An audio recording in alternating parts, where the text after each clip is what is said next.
bem-vindos a esse Dialogando o Momento, em que nós vamos estar aqui com o professor Tony, lá de Caxias do Sul, o professor Evandro, aqui de Florianópolis, e eu, professor Silvio, para juntos dialogarmos nesse momento sobre um assunto tão importante nas nossas vidas como educadores. E hoje estaremos refletindo, colocando as nossas ideias, as nossas visões sobre o momento, abordando este assunto. A escola está cuidando do seu professor em tempo de isolamento social? Sabemos que é um momento ímpar na vida de todos nós, das instituições nas quais trabalhamos, e também na nossa vida pessoal.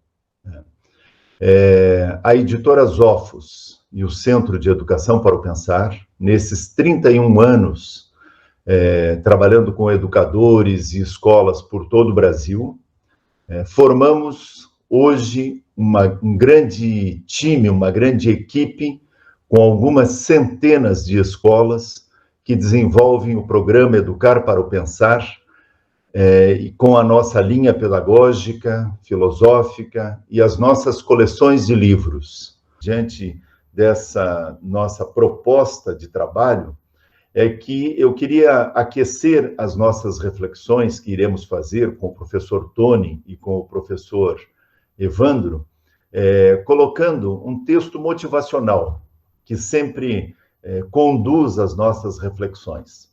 Sirene corporal. Era uma vez um corpo que estava sempre doente. Vivia no médico e tomava tanto remédio, até sem prescrição. Um dia, quando transportado de um hospital ao outro, ouviu a sirene da ambulância que lhe dizia: "Ei, amigo, de novo?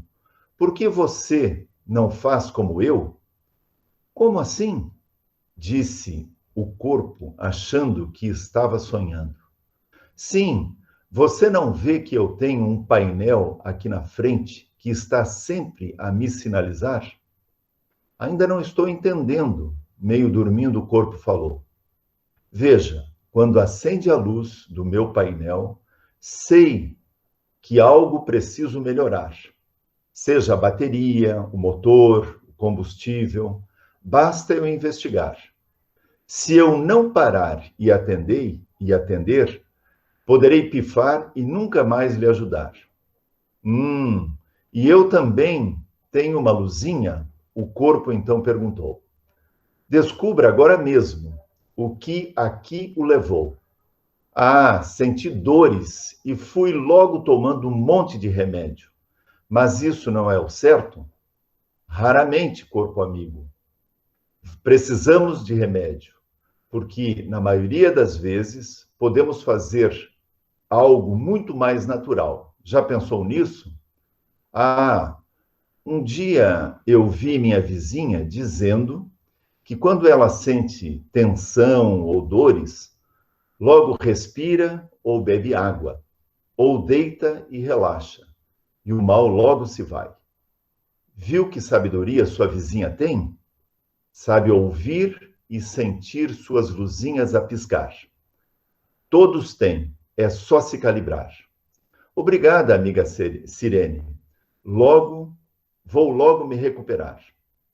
Contam que esse corpo aprendeu a se escutar e vive hoje brigando e ensinando a todos que querem a saúde conquistar. Muito bem, diante dessa história, nós, educadores, estamos sendo o corpo ou a sirene nessa história? Diante, então, dessa pequena história, eu queria passar a palavra para o professor Tony, que vai se apresentar e vai fazer as suas reflexões nesse Dialogando o Momento. Professor Tony, a palavra está com o senhor. Muito obrigado, professor Silvio. Uma boa tarde a todos. Falo, então, aqui de Caxias do Sul, no Rio Grande do Sul, né? Num dia ensolarado, mais frio, né? Amanhecemos hoje com temperaturas quase negativas no estado, né? Mas já agora amenizou um pouco.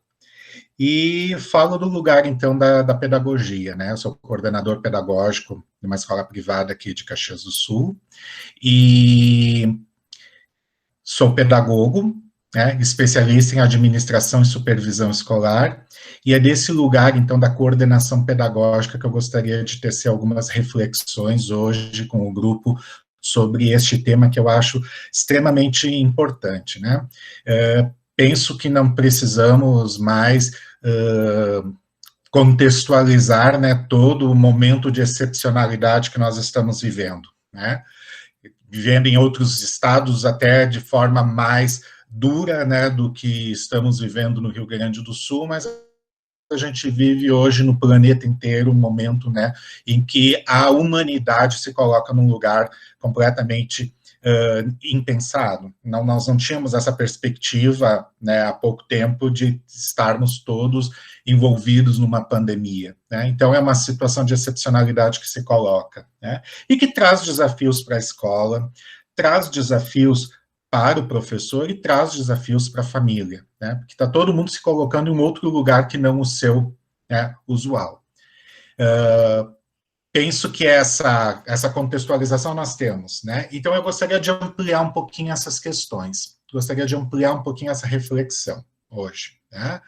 Porque pensar no cuidado que nós temos que ter sobre o professor também precisa se ampliar para além de outras questões que, na emergência, a gente primeiro quer resolver. Com certeza todos nós tivemos, né, os embates com tecnologia, os embates com mudanças, né, de paradigmas educacionais, os embates com as famílias. Nós, na rede privada, tivemos muito claramente aquela questão, né, do financeiro, né, ou seja, né, não é o que eu contratei, por que vou pagar, toda essa questão que se coloca, né, nas famílias, e que não cabe questionamento, né? Não cabe a gente questionar se isso é lícito ou não. Nesse momento, todos os discursos, todas as queixas, elas têm seu lugar, elas partem de um lugar e têm o seu sentido, o seu significado, né? E nos cabe, muitas vezes, pensarmos, né, esses lugares. Mas eu gostaria para pensar nesse cuidado que nós temos com o professor, de pensar um pouquinho com vocês, justamente, o que significa para a escola este momento, né? Como eu disse, para além dessas questões práticas que realmente nos tiraram do lugar comum, nos tiraram da zona de conforto, e para as quais nós tivemos que ter respostas, muitas vezes que não estavam à mão, que nós tivemos que criar respostas, né, de infraestrutura, respostas tecnológicas, enfim, todas essas adequações que todos nós tivemos que passar. Mas o que significa, para além disso, esse momento que nós estamos vivendo para a escola, né? Se a gente começar a filtrar, a observar um pouco mais os nuances, a tirar um pouquinho a fumaça, como eu digo, desses primeiros momentos mais explosivos que a gente teve, né, de buscar uma adequação, vão começar a surgir algumas outras problemáticas. E eu acredito que a grande problemática que se coloca hoje, que não é nova, é justamente sobre os fins da educação, né? Afinal de contas, né, essa tarefa de educar, essa tarefa da escolarização e da educação num sentido mais amplo, né? Quais são realmente seus fins, né? Qual é o lugar que isso ocupa na nossa sociedade hoje? Acho que todos nós ficamos bastante perplexos, né, quando a gente se deu conta que muitas vezes a família considera a escola o lugar que cuida do seu filho, que toma conta no momento que o pai está trabalhando, a relação com a escola estava nesse sentido. E muitas vezes nossos paradigmas, nossos princípios, nossos pressupostos filosóficos, né, da educação começaram a ser questionados. Nós mesmos nos questionamos, né? Afinal de contas, né, por que a escola está sendo vista hoje apenas como esse lugar que está faltando porque eu preciso trabalhar e não tenho onde deixar meu filho, né? E todos os princípios educacionais, todas as questões que são tão caras para nós, né? Onde ficam isso? Então, eu costumo dizer que esse momento agora, desta crise que nós vivemos, ela também mostra, né, a fragilidade dos nossos projetos político-pedagógicos nas escolas. Né? Nós tivemos isso muito aberto, né? Todos os nossos ideários, todas as nossas fundamentações se colocaram à prova. Né? E eu acredito que, realmente, aquela escola que vive o seu projeto pedagógico, né? Aquela escola que tem uma fundamentação muito clara dos seus processos e dos seus princípios pedagógicos, educacionais, ela conseguiu, de certa forma, por mais que muitas vezes as questões práticas se tornem um desafio, ela conseguiu dar conta de uma forma muito mais assertiva, né, desse tipo de situação. E no meio de tudo isso, tem o professor, né, tá lá na ponta, ele está lá justamente, né, no enfrentamento diário dessas questões. Então, ao mesmo tempo que a gente questiona hoje o papel, como a família entende o papel da escola, também nós precisamos aproveitar este momento para fazermos uma reflexão acerca de como nós na escola concebemos o nosso próprio trabalho cotidiano, como nós na escola percebemos a nossa relação, nossos processos educacionais. Cada vez mais a gente vê que esta escola moderna da qual nós somos herdeiros, né, essa escola disciplinar, essa escola do discurso de legitimação cultural, essa escola chega num momento, né, em que nós começamos a questionar a sua própria função, seu próprio lugar nesse mundo contemporâneo, nesse mundo no qual as grandes instituições modernas são colocadas à prova. Né? Nós estamos com um olhar muito focados nos nossos processos escolares, e esse talvez seja um grande problema que nós temos, mas o mundo ao nosso redor também, todas as instituições também estão sofrendo impactos muito severos. Há uma mudança muito grande acontecendo. Né? E por mudança não significa necessariamente algo positivo. Às vezes também podem acontecer questões, podem estar sendo gestadas situações muito complexas. Né? Mas, de toda forma, esta escola, e junto com a escola o professor, foram retirados, né, do seu lugar, da sua zona de conforto, da sua espacialidade. Talvez nós nunca tenhamos sentido tanta falta do espaço escolar como sentimos hoje, da materialidade desse espaço. Né? Por mais que a tecnologia nos ofereça formas de interação, de mediação online, de contato, e estamos experimentando todas as formas possíveis, nas entrelinhas do nosso discurso, esse saudosismo, essa falta dessa espacialidade concreta, dessa materialidade concreta do espaço escolar se torna muito evidente, né? E não se torna evidente porque realmente esteja fazendo falta, é porque nós estamos na construção desse outro espaço, da construção dessa outra zona, né, e no qual o professor transita, na qual o professor pode dialogar, na qual o professor pode criar. Talvez nunca o professor tenha se desafiado tanto a ser um criador, a ser, né, o autor, né, do seu próprio processo pedagógico, como está sendo agora.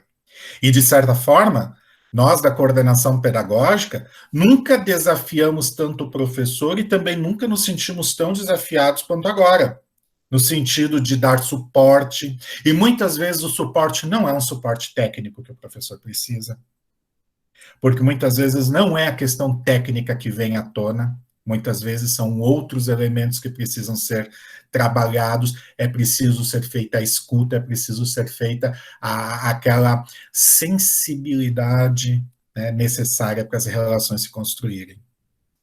Então, no momento em que esse professor é retirado dessa espacialidade, é retirado dessas práticas que são muito firmes, muito arraigadas à pedagogia, nós temos toda uma nova nova concepção da transposição didática, dessa questão do conhecimento,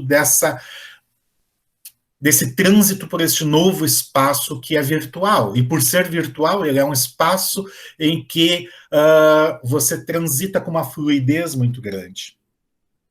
Você transita com uma fluidez. E muitas vezes, o grande problema que nós temos na escola e para o qual nós temos que dar suporte ao nosso professor é justamente esse. Ele entra para este espaço novo, o espaço virtual, apenas transpondo as práticas, os rituais e tenta ensaiar uma mesma espacialidade que ele tinha na materialidade da escola. Traz para dentro dos ambientes virtuais as mesmas relações. E é claro que isso não vai funcionar, e aí vem os embates, vem os processos, vem os enfrentamentos que muitas vezes o professor acaba tendo que fazer, e que também o aluno faz e que a família faz. Talvez a grande novidade desse momento é essa, não é apenas uma ponta ou um lado que está sofrendo mudanças severas, todos. Nós não podemos, em hipótese alguma, negligenciar o que a família e o que o aluno também estão passando para se adaptar a esse processo todo. Em hipótese alguma. E muitas vezes, a grande virtude pedagógica que nós precisamos hoje, que lá nos antigos manuais de didática era muito preconizado e que hoje está voltando cada vez mais, é a ideia da empatia, do saber se colocar no lugar do outro. Não há como construir um processo educacional sem que eu consiga me colocar no lugar do outro. Eu não vou ocupar o lugar do outro jamais. Eu nunca vou ter a experiência concreta do outro, mas eu preciso pressupor pelo menos, o que está acontecendo ali para poder ter uma interação, para poder ter uma conexão com a pessoa.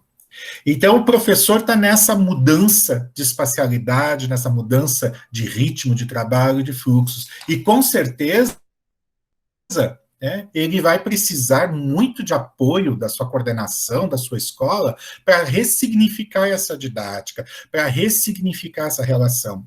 Um problema que aqui em Caxias do Sul nós discutimos já em alguns níveis, com alguns grupos de professores da nossa escola, é justamente esse dilema que para o professor se coloca, e que se a gente pensa bem também se coloca para a família, que é justamente esse dilema entre o espaço público e privado dessas interações online.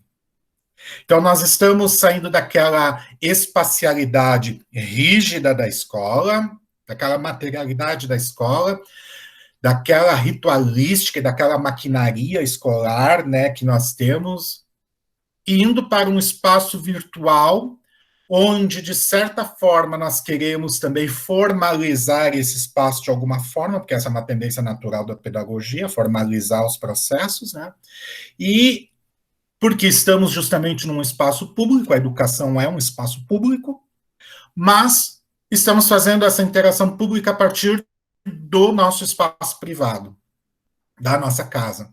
E muitas vezes, o professor que está nesse espaço, ele sequer tem um escritório, uma biblioteca em casa, ele faz a sala, faz a cozinha, faz o quarto, faz dos espaços disponíveis. Ou seja, não é simplesmente o espaço privado, muitas vezes é o espaço privado íntimo, que é colocado num jogo público e que é colocado numa situação de publicização. E muitas vezes é estranho ver, porque muitas vezes o professor acaba observando o aluno. Porque o aluno está ali, não tá devidamente vestido, arrumado, ou porque o aluno está comendo durante a interação, ou porque ele está ali assistindo e passam por trás, e passou por trás, passou por... que é a dinâmica comum de uma casa. Nós estamos dentro da casa das pessoas.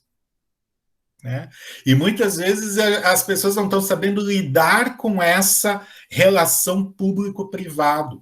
E isso incomoda muitas vezes os professores, com razão, e as famílias também, e o aluno também. Se a gente observar os relatos das maiorias das escolas, a gente vê que, por exemplo, com os adolescentes, há uma síndrome muito grande de deixar a câmera fechada, ou seja, eu estou ali, estou acompanhando a aula, estou ouvindo meu professor, mas eu não quero que me veja aqui no meu espaço, na minha casa, no meu espaço íntimo, no meu espaço privado. As crianças pequenas já têm uma reação um pouco diferente. Elas adoram invadir o espaço do professor, querem conhecer a casa, pedem para mostrar, querem ver. Legal. Quando o professor consegue administrar isso com tranquilidade, cria-se um vínculo muito positivo. Mas é necessário que a gente também consiga fazer a separação nesses momentos, né, entre aquilo que é a dinâmica privada e íntima da família e da casa e a dinâmica desse espaço público. Esta talvez seja a grande questão ética que se coloca nesse momento, né? Essa separação entre público e privado. Se a gente lembra, Norbert Elias, o grande sociólogo, que nos lembra tão bem, né, que a modernidade levou quase 500 anos para constituir os conceitos de vergonha e embaraço, né? Ele deixa isso muito bem descrito lá na sua obra Processo Civilizatório. Agora, o que acontece? Nós temos um momento de vida em que essa separação entre o íntimo e o privado, né, está entre o íntimo e o público, o espaço privado e público, está cada vez mais fluida. E muitas vezes o grande dilema que o professor encontra é esse: como vou separar, né, essas dimensões, né, de exposição, né, do meu espaço íntimo. Mas, ao mesmo tempo, a gente também vê que isso também acontece lá com a família, com o aluno. Aqui na nossa escola, nós tivemos uma iniciativa do setor de psicologia de começar a fazer um trabalho de ligações para a família, para os pais, para conversas mais reservadas para poder ajudar a equacionar isso. E nós, na coordenação pedagógica, procuramos também ouvir, né, o professor, acompanhar esse processo. Processos dessa natureza, em que a gente está começando algo novo, são marcados por muitos erros também. A gente erra muito nesse processo, porque não tem uma cartilha dizendo o que é certo, né, e o que não é. A gente está construindo esse espaço. Mas se a gente conseguir, hoje na escola, hoje no professor, essa capacidade de transitar por esse novo espaço, por essa virtualidade, por essa potência do virtual, né, com uma certa ousadia, com um sentimento não de enquadramento, mas de deslizamento, né, de buscar as bordas, de tentar encontrar outros lugares para transitar aqui com os seus alunos, outras formas de relação. Talvez aqui a gente encontre um espaço em que o professor vai se sentir também mais acolhido, vai se sentir mais inteiro nesse processo. Penso que o suporte emocional, hoje, talvez seja mais importante que o próprio suporte didático-pedagógico nas escolas. Hoje nós precisamos estar muito atentos a isso, porque é um momento de dúvida, é um momento de incerteza, é um momento de medo, é um momento, né, indo para a conclusão da minha participação, é um momento em que, com certeza, a escola também vai ser cobrada historicamente no futuro. A escola também vai ter o seu ônus histórico nesse processo todo, porque nós nos focamos muito na questão do vírus, da pandemia, nos focamos bastante nos dilemas técnicos e nos dilemas dessa mudança de concepção e de estrutura da educação, mas não estamos muitas vezes atentos na escola ao fato de que tem muito mais coisa desmoronando ao nosso redor. E esse silenciamento da educação, ele um dia vai ser cobrado. Vai ser cobrado, sim. Né? Porque me assusta muito, né, o nosso silenciamento, né, de um bom número de anos para cá. Nós estamos num processo em que nós estamos nos focando cada vez mais nas coisas mais íntimas dentro da escola, nos processos didáticos mais pequenos e necessários, em hipótese alguma questiono isso, mas esquecendo que o mundo moderno no qual nós estamos vivendo está, de certa forma, desmoronando em muitos aspectos. E aí a gente também tem que pensar que toda essa sociedade, toda essa cultura passou pela escola. Passou pela escola. Está passando pela escola. Então, eu hoje, como pedagogo, me coloco muito nessa situação e acho que os professores também se colocam muitas vezes nessa situação de questionar o lugar do aquele desenvolvimento do senso crítico e do pensamento que nós sempre quisemos. Podemos ler o projeto pedagógico de todas as escolas, nós vamos encontrar a mesma coisa. Não vai mudar muito. É sempre o desenvolvimento do pensamento crítico, sempre... Tá, tudo bem. Como é que nós chegamos hoje nesse estado de coisas que nós chegamos? Porque não é só a questão de um vírus, é a questão de uma relativização da vida humana muito grande em muitos aspectos. Uma relativização do próprio papel da escola em muitos aspectos, quando a gente ouve os pais apenas se colocando de não importa a aula, eu quero a questão do cuidado do meu filho. Então, eu penso que nós temos também está se construindo, junto com tudo isso, uma dívida histórica muito grande na educação. Mas o cuidado do professor é a escola também perceber todas essas dinâmicas. O cuidado com o professor é a escola também estar atenta de que muitas vezes esse silêncio aparente do professor, muitas vezes é um grito também interno. E a gente precisa saber ouvir também este professor, esse profissional, esta pessoa que está sendo colocada hoje num lugar bastante complexo, bastante difícil. Passo a palavra, então, agora para o professor Evandro, né, para a continuidade do nosso debate. Agradeço muito, né, toda a audição. Bom, excelente questionamento, professor Tony. Tá? Prometo que vou tentar, não sei se vou conseguir, manter o nível do diálogo e das reflexões, certo? Sou Evandro, tá? Evandro Vieira, assessor pedagógico do Centro Educar para o Pensar do Estado do Rio Grande do Sul.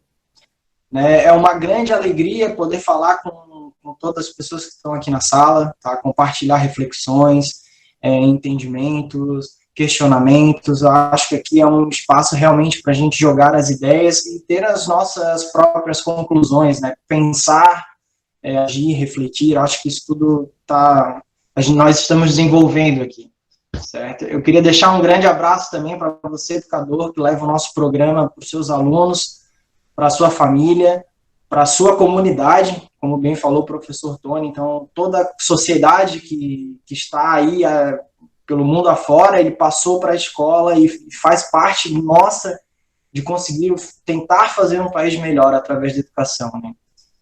E eu quero abrir aspas aqui, antes de começar a minha fala, abrir aspas e dizer: educação transforma o mundo, educação muda as pessoas, pessoas transformam o mundo. Grande frase do nosso estado Paulo Freire. O professor Tony nos colocou um ponto de vista muito interessante da visão do colégio como professor, né? E aqui, como eu faço parte do centro, eu vou mostrar também um pouco do ponto de vista do centro para o nosso professor, né? Que também a gente tem esse cuidado com o professor, esse cuidado de ajudá-lo, de fazer com que o seu dia seja produtivo, que assim consiga ter uma disposição melhor para ensinar, para aprender também. Todos estamos aprendendo. Acho que esse é um momento bem complexo, realmente. Nunca nessa nossa sociedade passamos por algo parecido, né? Esperamos que a normalidade volte, mas a normalidade de uma forma diferente, que seja realmente um novo normal, um novo melhor, né? E também para a gente conseguir ter um ponto de partida, o professor Tony também colocou muito bem a parte da empatia. Para a gente conseguir ter uma situação com o professor, nós temos que nos colocar no lugar do professor, tentar ver o que ele está sentindo a falta, o que ele está precisando. Então a gente precisa ter essa capacidade realmente de se colocar no lugar da pessoa, tentar compreender as emoções que estão faltando na vida de cada indivíduo, na vida de cada aluno, na vida de cada coordenador, diretor, enfim, todas as partes do nosso sistema de educação, né? Assim a gente vai descobrir a dor do professor, a dor do cliente, vamos mostrar dessa maneira, né? Que é realmente identificar o problema que ele está enfrentando e trazer ferramentas, auxílio, trazer algo que possa influenciar e ajudar no seu dia a dia, né? Então, aqui, para a gente conseguir fazer isso e ter esse ponto, essa dor que a gente fala, nós fizemos inúmeras pesquisas, né? Então, toda vez que a gente vai fazer uma visita, que esse ano a gente não conseguiu, infelizmente, mas com certeza nós do centro estamos ansiosos para o momento de, enfim, podermos ir visitar você no colégio, né? Olhar nos olhos, tomar um café, conversar sobre a educação, sobre os planos de ensino, sobre roteiro, sobre uma infinidade de materiais e afins, realmente poder ter esse contato humano, né? Então, vamos tentar ver realmente o que for melhor, né? Nós do centro temos o lema realmente de servir o colégio da melhor maneira possível, através de assessoria permanente, das visitas que eu já comentei, dos e-mails, contatos, telefones, WhatsApp, tudo que a gente faz, entra em contato, tem resposta. Nós temos como posso dizer assim, um grande questionamento, um grande arquivo com todas as informações, né? Então, essas informações que são trazidas para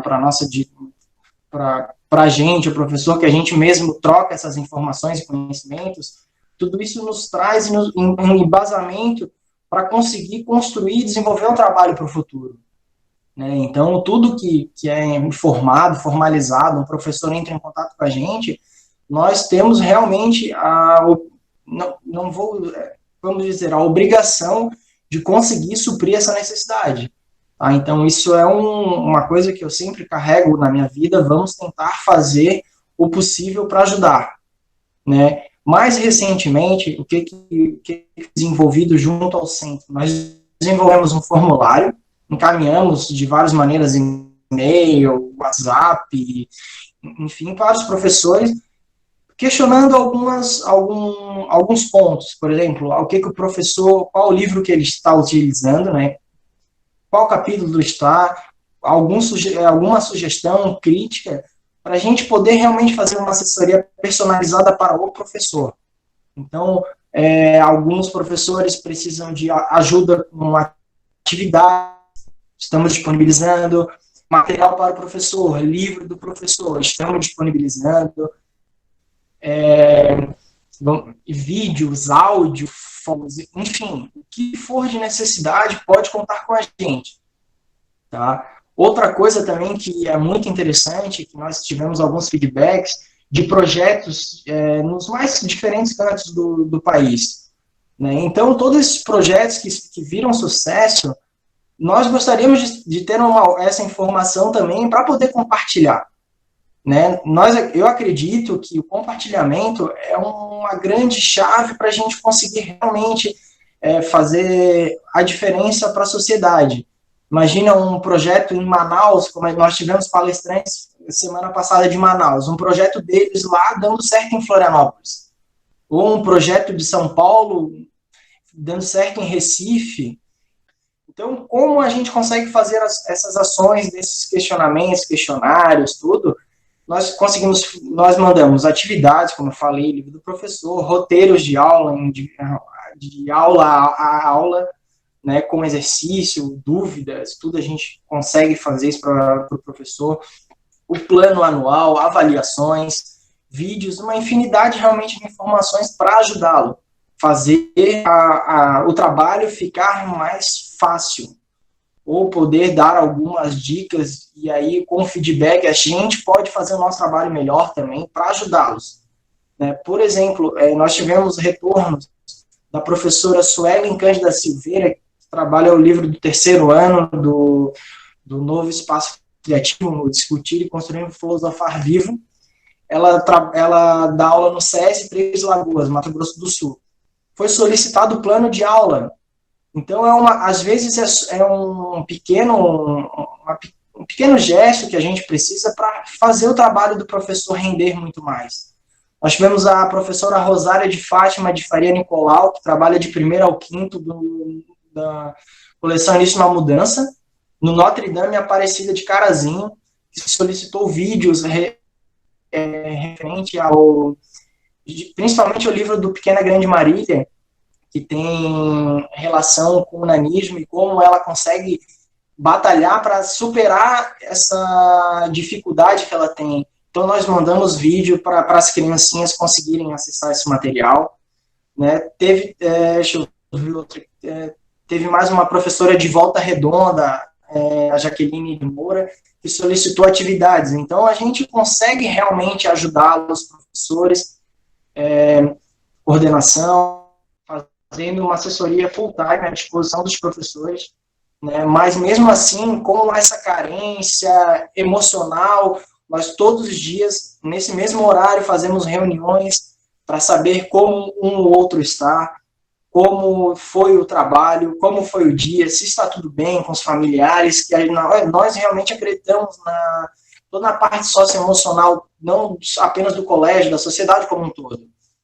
Né? E graças a essa preocupação que nós já viemos acumulando dos anos, pensando nisso, nós já tínhamos meio caminho andado, para nos dar quase todo o caminho andado, em relação às tecnologias, o formato de ajudar as escolas. Nós, há 2 anos, já embarcamos tecnologia no nosso material, então a gente já estava não totalmente precavido, que isso não era uma coisa realmente muito fora da curva, né, essa pandemia que ocorreu, mas nós estávamos realmente se preparando para uma das ferramentas que temos, é a plataforma do Pensar, né, que nós abrimos para toda a comunidade entrar e ter acesso ao conhecimento que lá está depositado. Né, lá já tem os planos, os roteiros pedagógicos, filosóficos.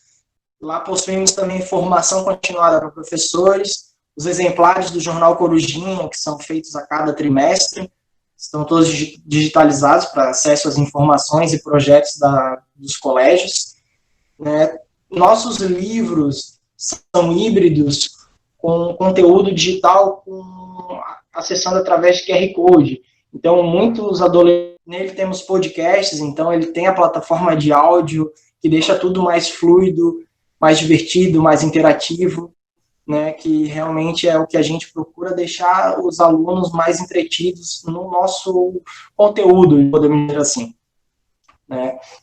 Um outro diferencial que eu já citei sobre o Jornal Corujinha, né, ele é um jornal de 1992. Então, ali a gente tem alguns projetos, que é uma divulgação que vai para o Brasil inteiro. Então, projetos, fotos, conteúdos que deram certo em muitos lugares, nós publicamos e encaminhamos. Possuímos aula com o autor também, onde o professor Silvio faz considerações e explanações dos conteúdos. Nós temos o nosso canal do YouTube, que tem muitos conteúdos, muita variedade de informação que nós possuímos na plataforma. Tá? Também possuímos o troféu da Amigos da Filosofia, que foi considerado o Oscar da Filosofia no Brasil. Cada escola faz um projeto na sua comunidade e, no final, nós entramos com um processo de votação popular para chegar a um projeto vencedor. É muito interessante ver o que realmente, quando nós se unimos, conseguimos fazer. Então, nosso trabalho ele é empenhado na satisfação dos nossos clientes, colégio, diretor, coordenador, professor, aluno, família, sociedade. Então, nós trabalhamos para dar realmente essa satisfação. Conte conosco, estamos aqui para ajudá-los. Certo? Então, essa foi a minha explanação hoje, agradeço a todos, e agora eu queria passar a palavra para o professor Silvio. Muito bem, obrigado, professor Evandro, obrigado, professor Tony. O professor Tony fez uma reflexão mais pé no chão, né? Ou pé na fábrica, né? Que é a sala de aula, que é a escola, e o Evandro mostrando que, enquanto Centro de Educação para o Pensar, enquanto Editoras Ofos, nós temos uma preocupação com cada escola. A gente perceber a abrangência desse nosso envolvimento com cada escola. Afinal de contas, nós temos escolas que estão conosco há 31 anos, a abrangência desse trabalho e a longevidade desse trabalho, e ninguém faz nada sozinho, né? A gente precisa dos outros, quer dizer, o programa existe e ele vai se aperfeiçoando na medida em que escolas, educadores, alunos, se envolvem e nos motivam para que a gente possa continuar fazendo esse programa Educar para o Pensar. É urgente cuidar de quem educa, é urgente. Não só por esse momento. Esse é um momento ímpar, que ninguém imaginava em janeiro, fevereiro, começo de março, que nós, enquanto humanidade, estaríamos neste estágio que estamos hoje, nesse momento que estamos hoje, no mundo todo. Então, é um momento ímpar, onde escolas que começaram no final de janeiro, fevereiro, tiveram ali 2 meses de aula, 1 mês e meio, e teve escolas, como é do professor Tony, lá em Caxias do Sul, que teve praticamente quase 1 mês de aula, e entramos nessa situação. Então, urgente cuidar de quem educa. Como nós temos que cuidar? E a questão é, se eu não prestar atenção aos sinais do meu corpo, como é que eu vou prestar atenção no outro? Se eu não me disciplinar enquanto educador, como é que eu vou querer que o meu aluno também se discipline numa outra situação que ele está, que não está na minha sala de aula, né, no eu na frente do processo, mas eu na frente de uma filmadora, e eu não imaginava que eu estaria na frente de uma filmadora. Muitos educadores, e alguns que estão aqui na sala, tinham até um certo pavor de estar na frente de uma filmadora, e de repente a gente tem que ficar dando aula para o aluno, para o pai, para a mãe, para a avó, para o cachorro que está lá na casa, é a questão do público e do privado que o professor Tony colocava. Bom, qual é a constatação nossa, apesar desse momento ímpar? É que nós somos uma categoria, uma classe social, uma classe de trabalhadores, estou falando dos educadores, que queremos sempre fazer bem feito as coisas. E não medimos esforços para isso. E isso, às vezes, leva ao estresse. E, por querermos sempre fazer da maneira perfeita, o que acontece muitas vezes? Que a gente entra numa desmotivação, né, que nós temos ansiedades e altos níveis de estresse, e em muitos lugares eles estão sendo diagnosticados como normais. É normal o professor ter esse estresse, e nesse momento mais ainda, né? O professor Tony dizia lá, temos dificuldades, né, de prever o que vai acontecer, então há uma angústia. Né? Então, o que acontece? Muitos educadores, há muito tempo, estão vivendo essa situação ímpar, e agora mais ainda nesse isolamento social. O objetivo da conversa era: a escola está cuidando de seus professores? Então, as incertezas desse momento nos fazem ouvir educadores relatarem que vivem no estado de constante cansaço, irritação, sono escasso ou em excesso e muito estresse. Estamos trabalhando o dobro na situação atual. Isso é certo. Tem muitos professores colocando isto de maneira rápida, dizendo isto, né? Eu estou trabalhando muito mais. Muitos já se flagraram no piloto automático, o qual tem consequências seríssimas. Ao mesmo tempo que atua como uma defesa, uma manobra inconsciente para darmos conta de tudo. Né? Da aula que nós temos que dar, do conteúdo que eu preciso passar para os meus alunos, da avaliação que eu tenho que fazer, da cobrança que a sociedade, que a família está fazendo para a escola enquanto instituição e também para a minha atividade profissional. Mas isso não é normal, né? É grave e pode ser sinal de uma síndrome que a gente tem escutado aí, né? Que é aquela que significa extinguir a chama por completo, essa chama de entusiasmo de ser educador, que é a síndrome de Burnout, né? Ou essa síndrome da perfeição, e que nos leva a nos angustiarmos, né? Que pode ser resumido em um estado de esgotamento máximo, físico e mental. E, na maioria dos casos, né, a causa está intimamente ligada a vida profissional. Por isso que esta síndrome, que já está sendo diagnosticado como um acidente de trabalho, ela acontece com as profissões que são mais vulneráveis, né, à síndrome, que são os policiais, os bombeiros, o pessoal da área de saúde, médicos, enfermeiros.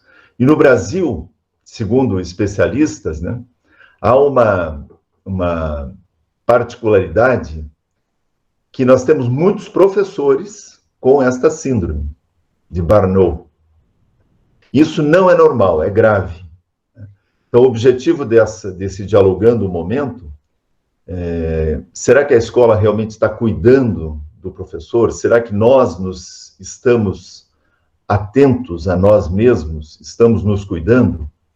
É reforçar, então, esse objetivo dessa Dialogando o Momento, é reforçar o convite para a gente ampliar essa jornada de diálogos e ações em prol de uma necessidade urgente de colocar em pauta primordial a saúde emocional e a saúde social dos educadores, com propostas e ações consistentes.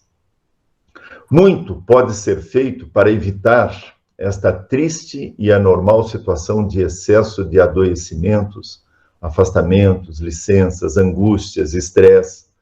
Experimentos novos nos deixam extremamente otimistas de que é possível implementar ações com resultados em caráter formativo, e esse é um espaço, é um caráter formativo. Aqui nós estamos dando conteúdos, refletindo conteúdos, para o desenvolvimento de competências emocionais e sociais. Por isso que eu colocava uns dias atrás, numa outra Dialogando o Momento, que nós precisamos ter, sim, um desenvolvimento ou uma pedagogia emocional para tratarmos da questão dos sentimentos com os nossos alunos, mas nós precisamos ter um trabalho de uma pedagogia social também, para que os nossos alunos possam saber conviver, aquilo que o professor Tony dizia, a questão da empatia, de colocar-se no lugar, de sofrer com o outro, mas não o outro, eu estou com o outro, né? E essa empatia é importante. Então, esse estresse emocional e social que vivemos atinge o organismo todo. E é como um pifar mesmo, né? Você lembra a sensação de girar a chave do carro e o carro não pegar, não ligar? E se a gente insiste acelerando, a gente pode arriar a bateria do carro, ou a gente afoga o carro. Então, se nós não prestarmos atenção, se não tivermos aqueles painéis que a sirene lá da ambulância dizia, para que a gente perceba o que está acontecendo, nós podemos estar indo para um caminho de uma doença social, de uma doença laboral, né? E isso é muito sério. Então, hoje, como educadores que fazem a escola, estamos na oportunidade de criar e devemos pensar em um novo espaço de participação, de todos sermos ouvidos e ouvirmos, de dialogarmos, de nos complementarmos, pedagógica e filosoficamente. Isso é urgente, e isto é possível. Isso que é o legal, isso é possível. Nós temos nas nossas mãos essa missão de fazer com que o espaço de ensino-aprendizagem seja outro, que a nossa relação com o conhecimento, com as pessoas, seja outra. Portanto, instituições educacionais preocupam-se com o ser humano, não podem deixar de ver cada um como um ser pensante, com os seus sentimentos, seus desejos, sonhos, angústias, sua vida social. Portanto, a sala de aula, a escola, tem que ser um espaço do diálogo, muito mais do que já vinha sendo. E aí entra muito a metodologia que nós defendemos enquanto programa Educar para o Pensar. A LIDA, ler, investigar, dialogar e agir. Se nós não tivermos essa estrutura na minha aula de português e matemática, de ciências, ou na minha atividade como coordenador pedagógico, como diretor, se não desencadearmos o ler, o investigar, o dialogar e o agir em todos os momentos, nós deixaremos de fazer uma nova relação entre eu, educador, e os meus alunos. E aí, para reforçar essas ideias todas, eu queria terminar com mais uma história. Eu acho que as histórias, elas dizem muito, elas têm um poder de metáfora muito forte. E tem uma ligação com a primeira história da sirene lá que eu contei. Cuidar, a história se chama essa, cuidar de si próprio significa cuidar de todos nós. Complementa então lá, e eu acho que liga as reflexões do professor Tony e do professor Evandro. Havia, então, uma vez, né, uma dupla de acrobatas. O professor era um pobre viúvo, já com uma certa idade, e a aluna era uma pequena menina chamada Maria. Os dois, professor e aluna, faziam exibições nas ruas como ganha-pão. O professor colocava um bambu na sua cabeça e a menina escalava ele, lentamente, equilibrando-se no topo, com os pés em cima do bambu, e o professor continuava a caminhar. Ambos tinham que concentrar toda a atenção em manter o equilíbrio. Um dia, o professor instruiu a aluna. Escute, Maria, eu olho por você e você olha por mim. Assim, um ajuda o outro a manter a concentração e o equilíbrio, de forma que nenhum acidente poderá acontecer e possamos garantir o nosso pão de cada dia. Mas a menina era muito esperta e respondeu: caro mestre, acho que seria mais correto se cada um de nós olhasse por si próprio. Cuidar de si próprio significa cuidar de nós dois. Desse jeito, eu estou certa de que evitaremos acidentes e ganharemos o bastante para comer. Por isso que a história tem esse nome. Cuidar de si próprio significa cuidar de todos nós. Então, a escola está cuidando dos seus professores? Eu acredito que sim, na medida em que se dá conta de que não existe educação, não existe ensino-aprendizagem, se não tiver o professor, se não tiver o aluno, um cuidando do outro.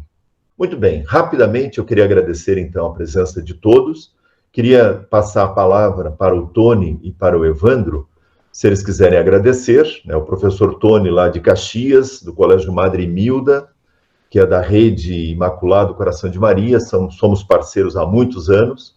Então, a palavra está com você, professor Tony, de agradecimento. Eu que agradeço esse momento ímpar de troca, de reflexão, com esse tema muito relevante, muito importante, e colocando sempre aquela ideia central, né? O cuidado com o professor é, acima de tudo, a escola, né, se autorizar a fazer outras perguntas e começar a olhar com outros olhos para essa relação pedagógica. Esse momento pode ser um momento sofrido, pode ser um momento que nós estamos vivendo, ao qual nós não temos respostas, né, sempre à mão, nós precisamos muitas vezes pensar e construir essas respostas, mas pode ser um momento muito criativo também. Pode ser um momento em que a escola pode se abrir, né, cuidando deste professor, a escola pode se abrir a uma construção pedagógica e, mais do que isso, a uma construção humana. Talvez nunca a gente tenha se deparado tanto com a situação de que escola tem gente, e gente precisa de gente para ser feliz e para ser gente. Então, nada mais, né, do que agradecer essa oportunidade de troca, né, com um grupo tão importante, seleto, e me colocar à disposição. Tá bom. Obrigado, professor Tony. Evandro, quer colocar seus agradecimentos? Professor, eu queria só realmente agradecer a oportunidade mesmo, agradecer novamente ao professor Tony por prontamente ter aceitado o convite, né, e ter explanado tão bem aqui com nós do grupo. Tá? E qualquer dúvida, entre em contato conosco, estamos à disposição. Trabalhamos juntos, trabalhamos por vocês e por todos nós. Muito bem. Então, eu queria, em nome do Centro de Educação para o Pensar e da editora Zofos, agradecer a sua presença nesse espaço, nesse Dialogando Momento, agradecer a sua presença e dizer que Vocês que estavam aqui, vocês educadores, as escolas que trabalham com o programa Educar para o Pensar, são a razão de ser do nosso trabalho. Fiquem bem e cuidem-se, e vamos superar essa. Um grande abraço para todos.